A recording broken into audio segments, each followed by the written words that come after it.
Hey everyone, Jeff Murrin here. And in this video, I want us to begin another journey through another piece of classical literature. And in this particular one, we are going to start Beowulf. And for our videos, I'm specifically going to address the Seamus Heaney translation of the book. It's my favorite. This one was actually a Christmas present that my wife bought me. My nieces and nephews are playing with their toys, their Xboxes and PS whatevers, and my brother-in-law over there with some, tools for his knife making or some cooking thing, or my father-in-law with some camping something that he's gotten, and I'm over in the corner curled up with this particular book. And I like this particular book because Seamus Heaney is one of my favorite poets to begin with. And if there's anyone who knows how to turn a phrase, it is he. And I love the way he has maintained the poetic elements that I believe were in the first writing of this work. I think he's was a great literary mind, and it really shows forth in this, and I appreciate it.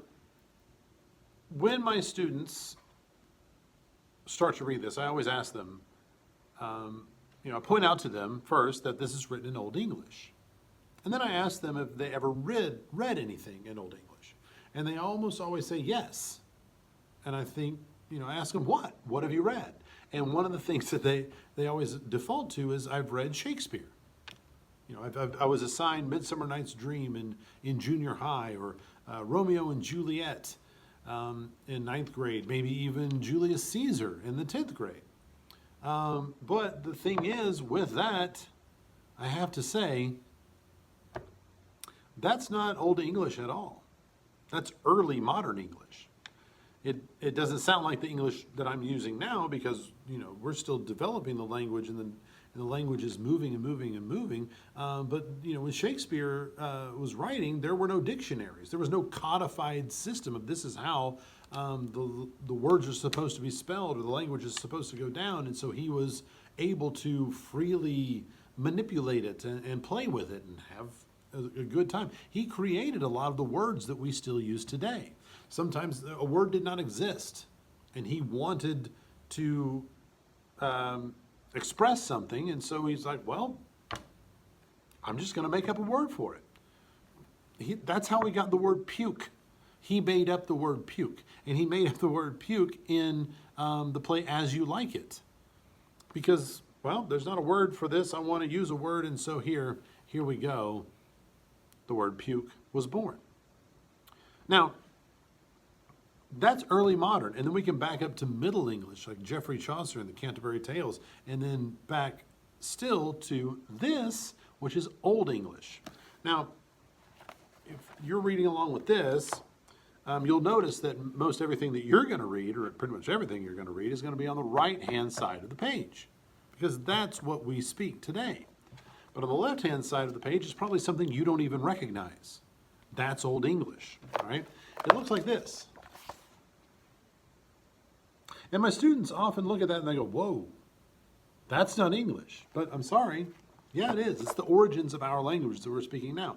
We speak, they'll look at this and they'll say, that looks like German. And they're right, it does look like German. We speak a Germanic language, so this should look like German. Some will look at it and say, it looks like Welsh. Well, yeah, it does. Now, from my understanding, and there may be somebody who can correct me, but from my understanding, there are a group of people who speak a language that is very similar to this. There are people who live in the Frisian Islands. The Frisian Islands are islands right off of the coast of Holland, or the Netherlands. They speak a form of Dutch known as Frisian. And from what I've read and researched, Dutch is the language that's most closely, the foreign language that English is most closely related to English. And their version, the Frisian version of Dutch, is most closely related to this. And I think there are some Frisian inhabitants who can pick this up, look at what's on the left side of the page, read it, and understand it. And so it is interesting to me to kind of see the progression of how this language, this Germanic language, moved from that form to what the Frisian islanders speak now, to Dutch that is around in the Netherlands and parts of Belgium, and then moving on to us and English now. But I want to get into this, and I want to discuss a little bit of differences in this and some of the other classical pieces that we have discussed in class and that you may have looked at on this YouTube site. And specifically, I want to get into the differences between this and Homer's works, the works of the Iliad and the Odyssey. All right. Now, first, I want to talk about geography, where this particular work takes place. All right. So it's my hope that you can see this okay. There's not too much of a glare. But what we have here is a map of, this is Northern Europe, and this is on up into Scandinavia. We have the United Kingdom over here. All right. And for reference, these little dots right here are the Frisian Islands. These are the islands that have the language, speak the form of Dutch that is most closely related to this piece of Old English, Beowulf. All right. Now, a lot of the beginning of the book takes place here in Denmark. All right. We have a king named Hrothgar, and Hrothgar has been successful in battle, and due to that and his military prowess and what he's able to accomplish, he is now a force to be reckoned with, and as such, he can sit back, he can relax, and he can now build. And he sets to build a great mead hall, and that mead hall is called Herod. And Herod is where he presides, and the people come in, and they drink mead, fermented honey, and they eat, and he dispenses his laws, and it is just, the place where it's the center of the political scene where he is in Denmark. All right? And that's, Denmark is all right here. Beowulf, our hero, comes from what is known, or what is pronounced in the book, Geatland. There are many different ways to pronounce it. This is the way that Seamus Haney pronounces it, so that's the one I'm going with. And Geatland was an area that was what we would now call southern Sweden. All right. Now, Beowulf set sail from Geatland, southern Sweden, to Denmark to help Hrothgar out when Hrothgar runs into some difficulties. All right. Now, I don't know exactly where, from Geatland he leaves and where to Denmark he arrives, but you can see right here, this is Malmo, Sweden, and this is Copenhagen, Denmark. There's a bridge that connects the two. All right? They're not that far apart. Now, I don't know if he's sailing from here to here or here, but I know that there are parts where the two cultures are very much enmeshed with one another. In fact, there's a great television show called The Bridge, where a murder happens on the bridge between Malmo, Sweden, and Copenhagen, Denmark. And the two police groups have to figure out what happened, and they have to work together. And it's interesting kind of seeing the cultures coming together, the similarities and differences therein. All right? But it's from my understanding that it's all in this region where the story takes place. But from my understanding, it was written over here. Now you'll see we're not that far as parallels are concerned on a map. Different cultures indeed. So I just wanted that laid out because that's very different than where we have been down in the Mediterranean in Greece and northern Turkey. So with these different geographical locations come different traditions, different customs, different cultures and religions. As you can imagine, some of what we're going to look at has to do with the Norse mythology. The Norse mythology, being that this is in Denmark and Sweden. However, it's interesting because at the time this was written, there's a lot of different theories about this, and I don't presume to know exactly which one is the correct one.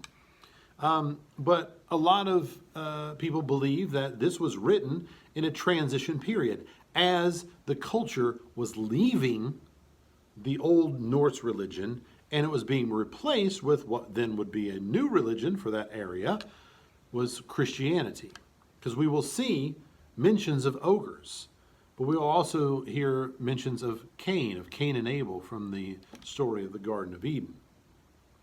The Almighty God. That's always a phrase used with the Christian version. We will see, and it's weird because some people believe that this may have been written at a time of transition as it was leaving one to another. And it seems interesting because it's like they can lean heavily on the Old Norse mythology whenever it suits them for the story or to make a certain point or for illusions purpose, and then they can rely on the Christian one whenever that's the one that serves their purpose better. All right, and so they kind of have the best of both worlds in that regard. Also, some other theories is that this book was written by monks, Catholic monks who had gone up there to convert the heathen people of the Norse mythology. And that they're writing the story as it was told, but infusing their Christianity and their views in with it. Because it really seems interesting how the Christian ideas are put in there. Sometimes it seems as though they're almost kind of tacked on as an afterthought. Like, oh yes, and don't forget, these were all this happened because of the goodwill of God. We don't see God or gods or anything really intervening in the same way that we saw it in Iliad and Odyssey. It's not like there's just sort of this direct hand of an almighty or even like Athena coming in disguised to try to push someone in the right way. It's just this idea, it seems, that if somebody is going to do well and something is going to be accomplished, it is going to be accomplished and they're going to give thanks to God. There is no invocation of the muse to begin this. The story just begins as it begins. So while the religious aspect is there, it's not there in full force the way it seems that it is with Iliad, Odyssey, Aeneid, and works like that. What you will see, though, is I think it's one of the best for plotting out the hero's journey. It is very well defined, every stage of this, from the hearing the call, the going to the call, down to the catabasis of sort of the underworld, so to speak, and the coming back of that, returning home, all of that. It's almost like it's almost like the prototype for that particular thing. Also, if you are a reader of Tolkien's works, The Hobbit, into the Lord of the Rings books, then what you're going to see is, wow, I can see where Tolkien got his ideas. Because he, in some cases, I might say, even ripped off some things from the pages of this because he was enamored of this book. He thought the world of this book. He's actually one of the reasons we have this book and study it in an academic setting. He was such an advocate for it. He was a lecturer on it and one of the foremost scholars on it. So he knew it inside and out. He had an intimate relationship with it. So even if he wasn't trying to, which I'm sure he was writing much in an homage to this particular work, but even if he wasn't trying to, it would have to, works and ideas from this book would have had to have seeped in to his subconscious, and he would have to be putting things out into his work just because of the influence and the time that he had spent with this particular work. And so what I think I'm going to do is I'm going to leave you with that. And we will get back into reading this and looking at passages of this and breaking them apart. But I think I needed to give you a little bit of this on the front end so that I wouldn't spend too much time sort of rehashing those things as we go through it. All right. There are a lot of names that are confusing. There are a lot of H names. There's Heilig, Hrothgar, Herut, on and on and on. There's a Beo and a Beowulf. So you may have to chart some things out for yourself to be able to keep some names straight. That might be a difficult thing, but it's well worth it. This is one of my favorite books. It's a lot of fun. It doesn't take too much out of you to read it. And I will be getting into more specifics as we go on through. But for now, that's a good place for us to leave and jump right on in.